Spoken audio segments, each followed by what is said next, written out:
Vocês estão me ouvindo bem, né? Beleza. Vocês estão me enxergando, gente? Tá meio escuro aqui. Aí deve ter melhorado agora.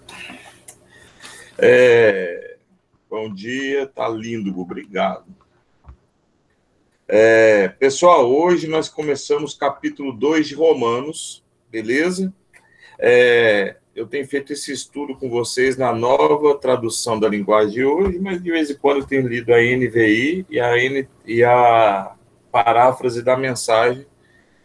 Eu tenho procurado manter essas versões aqui do meu lado aqui, qualquer coisa, para que a gente possa recorrer a elas, né? Galera, seguinte, eu mandei o estudo para vocês, eu tenho reforçado a ideia de que o estudo é para depois desse momento, não para antes. E o seguinte, queria reforçar algo para vocês, que é uma ideia da reforma protestante, nós temos falado disso nos nossos cultos de sábado. A salvação ela é mediante a fé, mediante a graça pela fé, certo? Em Jesus Cristo. Então ela não é fruto de boas obras, certo? Mas as boas obras é que são frutos de um salvo. Então não podemos inverter a situação, ok? Salvo produz boas obras. Não salvo produz caridade, que não tem força salvífica, certo? Então a pessoa pode ser a melhor pessoa do mundo, com as melhores intenções, com toda sinceridade de coração, que todas essas ações não têm poder salvífico, certo? Ele salva as pessoas com esse amor, com essa caridade, com essa sinceridade, com essa disposição num plano humano. Então, aquele que tem fome não vai ter fome, não vai morrer de fome por causa da força dessa pessoa. Porque a salvação, ela não nasce do homem para com o homem, a salvação nasce de Deus para o homem. Então, a salvação é uma iniciativa de Deus. Portanto, não há nada que eu e você possamos fazer para conquistar a salvação. A única coisa que nós temos que fazer é aceitar Jesus Cristo como Senhor e Salvador, de que Ele foi a propiciação pelos nossos pecados, o Cordeiro Santo de Deus enviado ao mundo e agora o nosso supremo sumo sacerdote. Então, nós reconhecemos na figura de Deus que Ele é Pai e reconhecemos na nossa figura que somos filhos. 150 citações na Bíblia a respeito de salvação pela graça mediante a fé. Nenhuma citação na Bíblia a respeito de salvação mediante boas obras. Ponto. Contudo, Atos capítulo 2, versículo 1 até o versículo 16, se ela não foi entendida dentro do contexto que Paulo está falando, nós temos uma tendência a pensar que Paulo escreve a respeito de salvação pelas obras. É exatamente o texto de Romanos, capítulo 2, que algumas pessoas que não fazem a exegese correta do assunto colocam como contradição ao texto de Tiago, que nós estudamos, capítulo 2 também, que fala da fé mediante a obra, mediante a salvação mediante a fé, que produz obras, certo? E aqui é o seguinte, Paulo, vocês vão ver lá no estudo depois, Paulo, ele está dirigindo esse texto aos judeus de Roma, ok? Porque muitos romanos se converteram ao cristianismo e esses romanos se converteram através de judeus convertidos. O interessante do novo convertido é que ele entra para a vida cristã supostamente destituído de todo preconceito religioso. Ele é uma pessoa virgem de ideias, de conceitos, né? Um novo convertido, ele aceita melhor as propostas porque ele não tem no coração noção de religiosidade, a não ser da religião que ele veio, mas não da que ele participa agora. Contudo, o cristianismo era um fenômeno nesse tempo de Romanos, novo, ainda muito colado, muito atrelado com o judaísmo.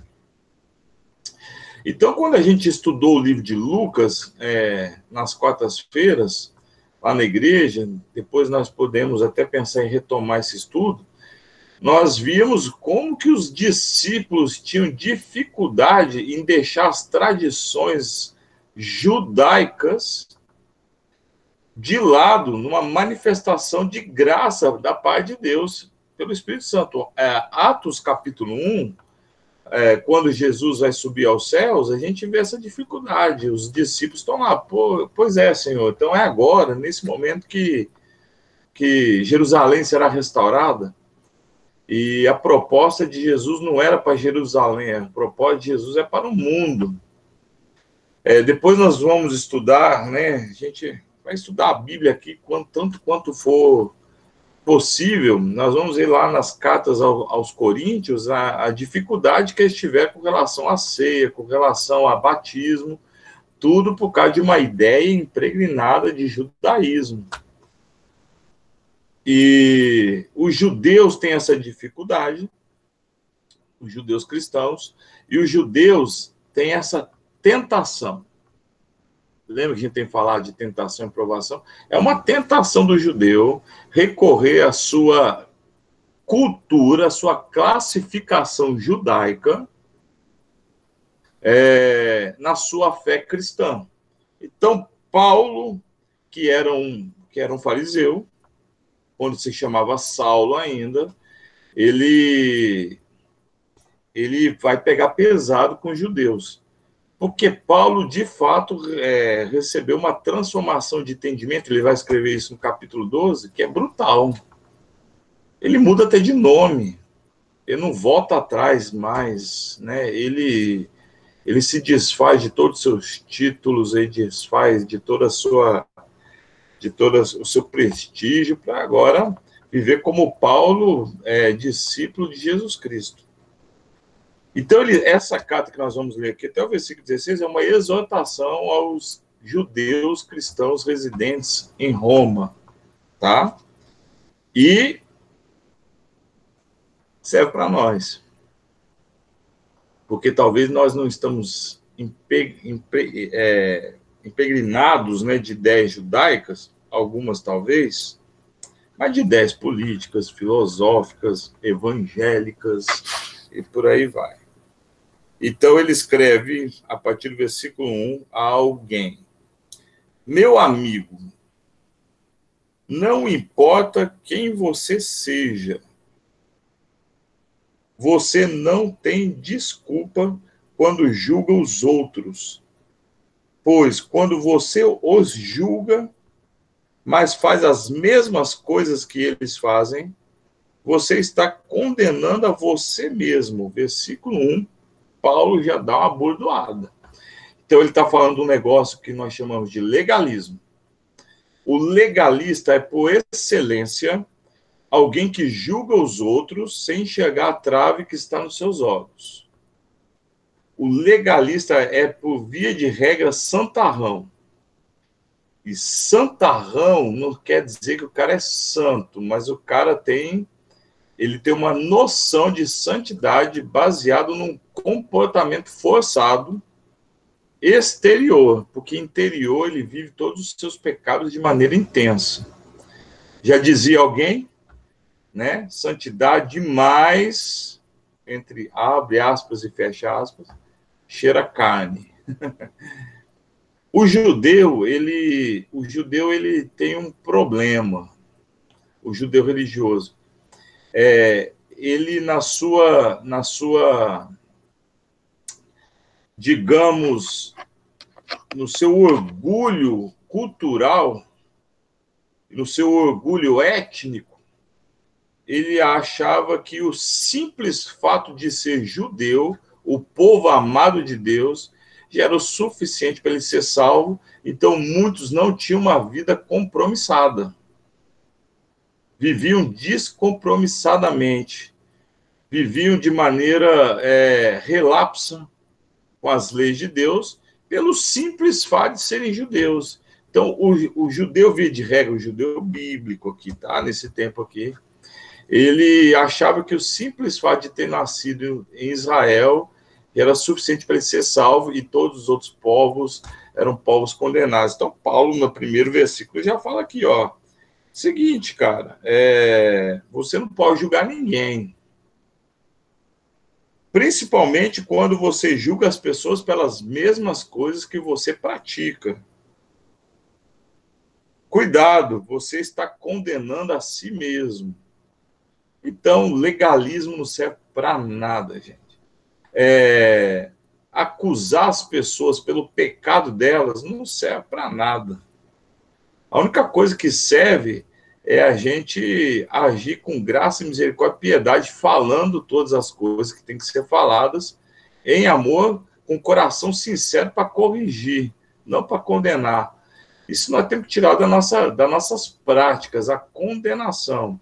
Condenação, da nossa parte, é diferente de exercer justiça, certo? O julgamento, ele não pode ser temerário. A Bíblia não fala que a gente não pode julgar. A Bíblia fala que a gente tem que julgar tendo a noção de que a régua que a gente está usando será usada contra nós também. Então, se a nossa régua é justa, está tudo certo.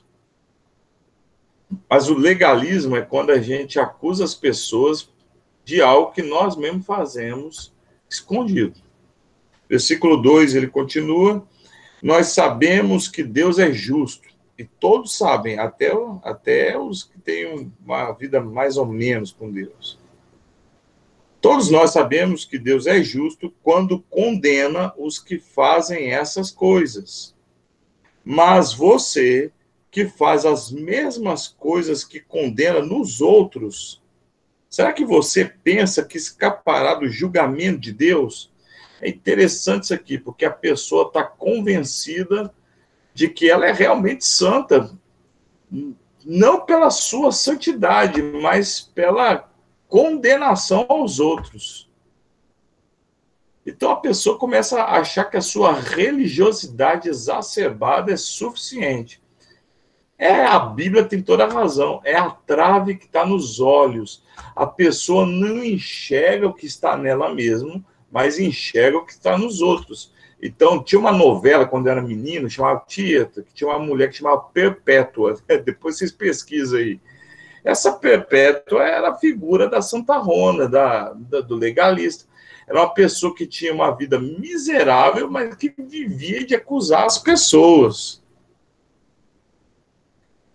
Essas pessoas, elas não têm uma relação com Deus e, portanto, elas acham que a sua religiosidade, o exercício da sua religiosidade condenatória, convencerá Deus de que eles são bons e merecedores da salvação. Aí Paulo escreve aqui: por acaso você acha que escapará do julgamento de Deus? Irmãos, ninguém vai escapar do julgamento de Deus. Agora, o julgamento de Deus é o seguinte: não é para condenar ao inferno, mas o julgamento de Deus é para tirar do inferno.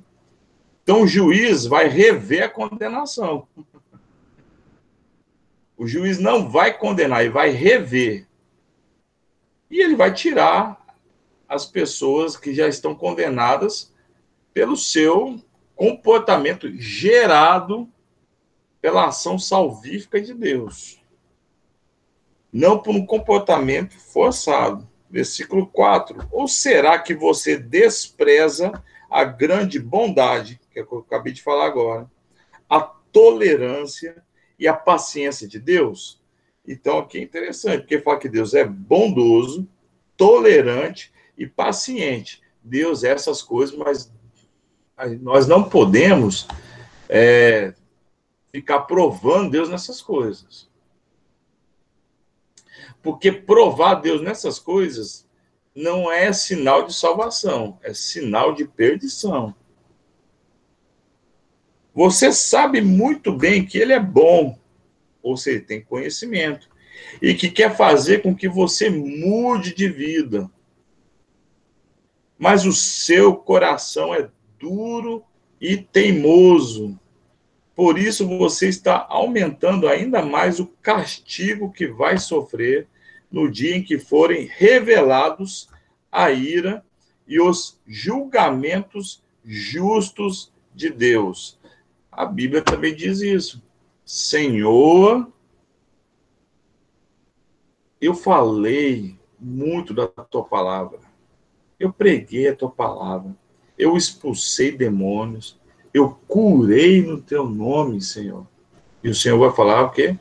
Não vos conheço. Nem sei quem são vocês. Porque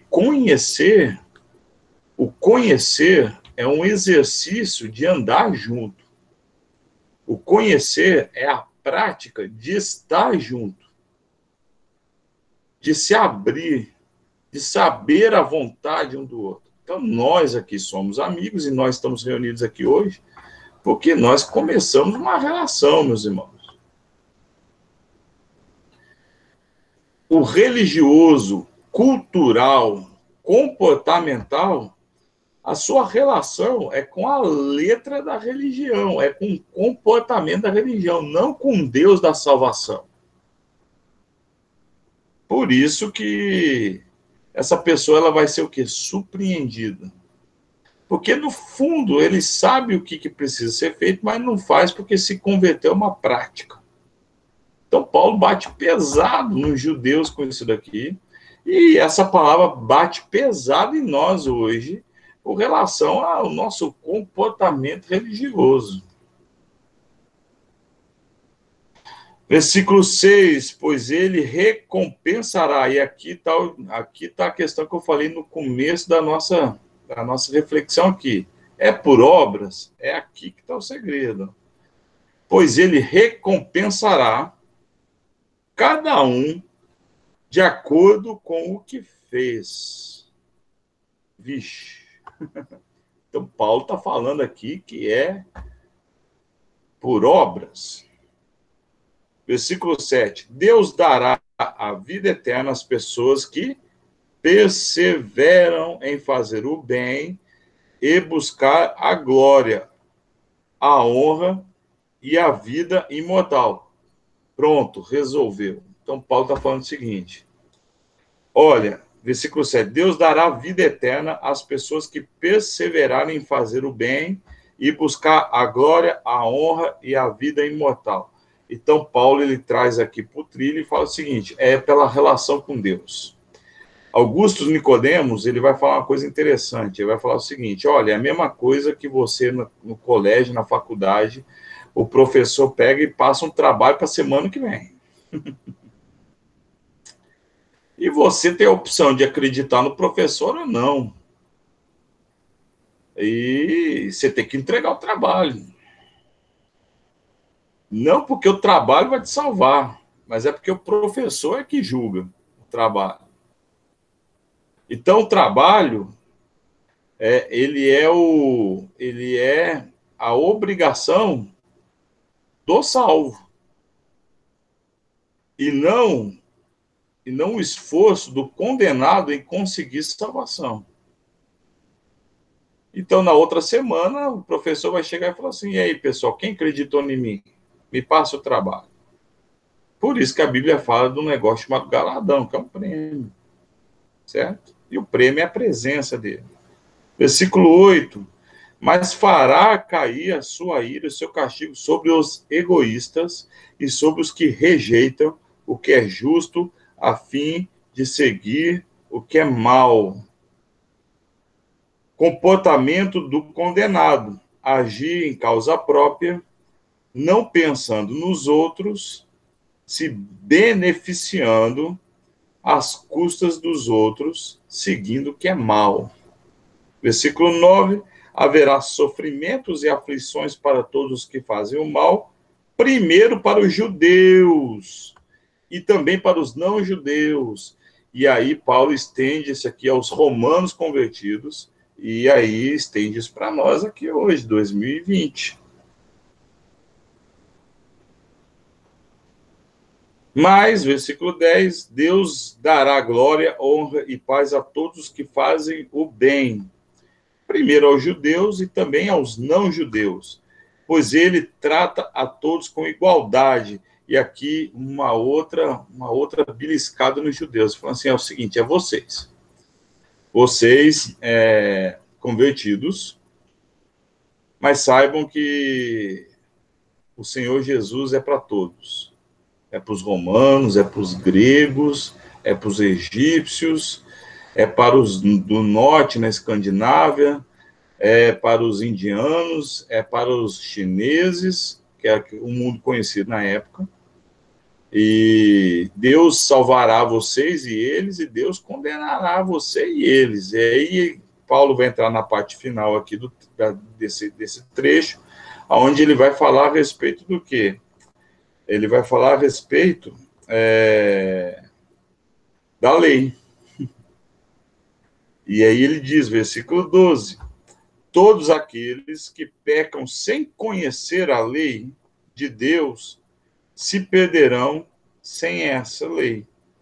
Mas todos aqueles que pecam conhecendo a lei serão julgados por ela. Porque as pessoas que Deus aceita não são aquelas que somente ouvem a lei, mas aqueles que fazem com que a lei manda. E aqui é a lei mosaica, viu, gente? É a lei de Moisés, escrito lá em Êxodo, capítulo 20. É os 10 mandamentos. A graça, nós precisamos falar isso aqui, deixar bem claro, a graça não anula a lei. A graça confirma a lei. A lei, ela não foi extinta depois de Jesus. A lei, ela foi reafirmada. Tanto é que a lei, aqui Paulo fala no versículo 12, que aqueles que não conhecem a lei de Deus se perderão sem essa lei. Por quê? Porque as leis mosaicas são morais.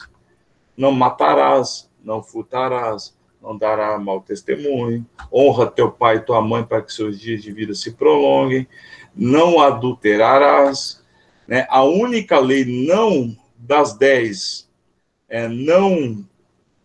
não moral é a primeira, que é uma lei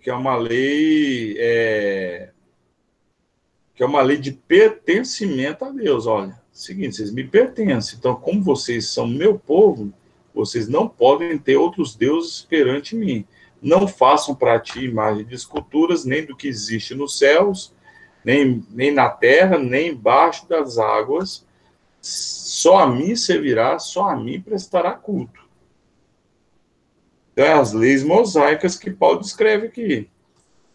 Então, quando a gente tem a lei, vai reafirmar isso no versículo 14 até o 16, encerrando, ele fala que quando a gente é salvo, essas leis elas extrapolam, elas vão além da letra e elas passam a ser gravadas no coração. Por isso é sinal de salvação o cumprimento das leis mosaicas. Você não vai adorar outra coisa, Deus vai estar sentado no trono do teu coração, você não vai matar, você não vai adulterar, você não vai roubar, você não vai dar falso testemunho, você não vai mentir, você vai honrar teu pai e tua mãe, por mais difícil que seja.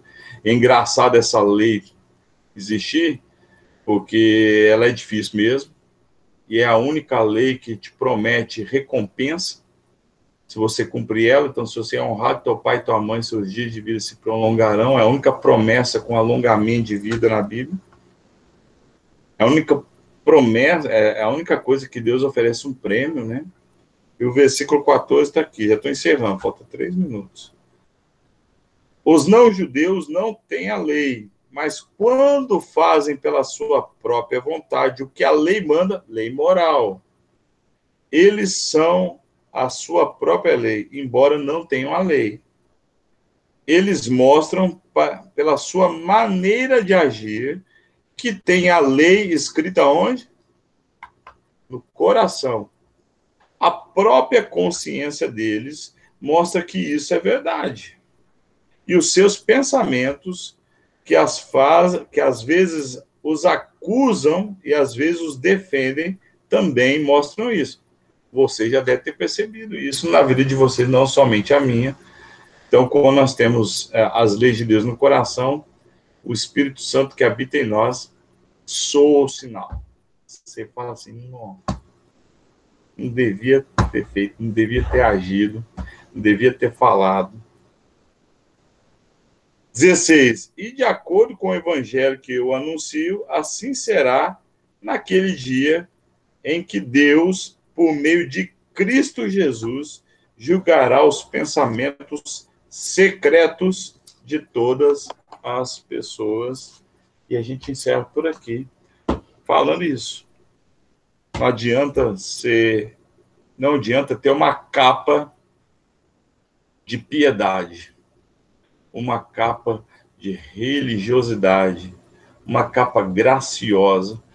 Você pode decorar a Bíblia, cara. Você pode fazer um monte de coisa. O que importa é a sua relação com Deus. Se ela é inexistente, você simplesmente não consegue sair da condenação. Quem veste capa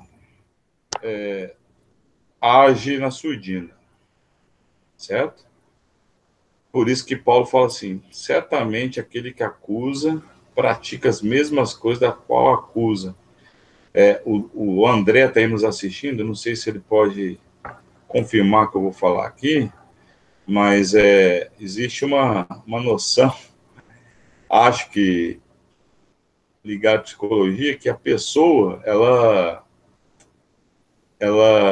não gosta de quem fala alto, assim, não, mas essa pessoa fala alto demais, né? Pelo amor de Deus. Geralmente ela fala alto também. Ou seja, ela não gosta na pessoa aquilo que ela odeia nela mesma. Santarrão age assim. O legalista age assim. O religioso age assim. Aquele que acha que seu comportamento é suficiente para a salvação age assim. Deu para entender, pessoal? Tudo certo? Então, eu gostaria que vocês participassem um pouquinho, não sei se vocês têm algo a acrescentar, alguma pergunta a ser feita. Beleza? O André confirmou o que eu falei. Maravilha, André. Valeu. Então, tá aberto aí, pessoal. Alguém quer falar alguma coisa? Abre o microfone aí e fale.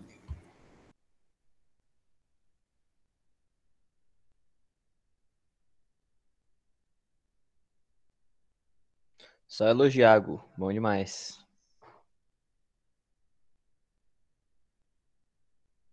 Maravilha, irmãos. Então, tá todo mundo escrevendo ali. Beleza. Eu mesmo vou orar, irmãos, por nós, porque a partir da semana que vem eu vou começar a avisar antes para alguém que for entrar, para orar, porque às vezes a gente pega de surpresa, né? Não é legal. Então, eu vou orar hoje, e que bom, né? Eu tenho gostado muito do nosso tempo aqui, às quartas-feiras. Então, oremos. Obrigado, Senhor, pelo teu amor, obrigado pela tua graça, obrigado pela tua misericórdia com as nossas vidas. Pai, de acordo com o que estudamos hoje, livra-nos de nós mesmos, Senhor Deus, da nossa arrogância espiritual, da nossa prepotência cultural religiosa. Que o nosso coração possa ser realmente, verdadeiramente piedoso, Senhor. Cheio de compaixão e graça para com a vida dos outros, Senhor. Que os nossos julgamentos, aquele julgamento bíblico, Deus, seja para fins de salvar e não de condenar. Então, que nós possamos estar ligados, atados à tua misericórdia, Senhor, porque ela nos salvou. E se nós nos fartamos da tua graça e da tua misericórdia, se nós nos enchemos dela, se nós nos alimentamos dela e gostamos dela, que nós possamos oferecer isso às pessoas. E não algo diferente disso. Porque quem a acusa é o diabo e ele veio para matar, roubar e destruir. Nos livra, Senhor Deus, de agir de maneira que a gente promova algo parecido com isso, Senhor Deus. Mas que todas as nossas ações possam promover vida e vida em abundância, que é a marca do salvo. Que nós possamos fazer a obra, Senhor Deus, com graça, piedade, compaixão e um profundo senso de gratidão, Senhor Deus, por estar fazendo pelo Senhor e para o Senhor, que é o símbolo salvo. Abençoe todos que estão aqui, Senhor Deus, o André, o Luquinha, a Luana, o Nelsinho, o Chicão, a Ashley, Paridinho, Senhor Deus, o Tiaguinho, todos que estão aqui, Senhor Deus, a Débora, Ariadne, né? Deus abençoe, em nome de Jesus, a cada um. E que o Senhor nos dê uma boa tarde, Senhor Deus, em nome de Jesus. Amém. Amém, pessoal? 1h04, 30 minutos certinho. Deus abençoe, boa tarde para vocês. Tamo junto, hein, galera? Beijos. É nóis, valeu. Até mais. Amém, falou. Tchau, gente. Até mais.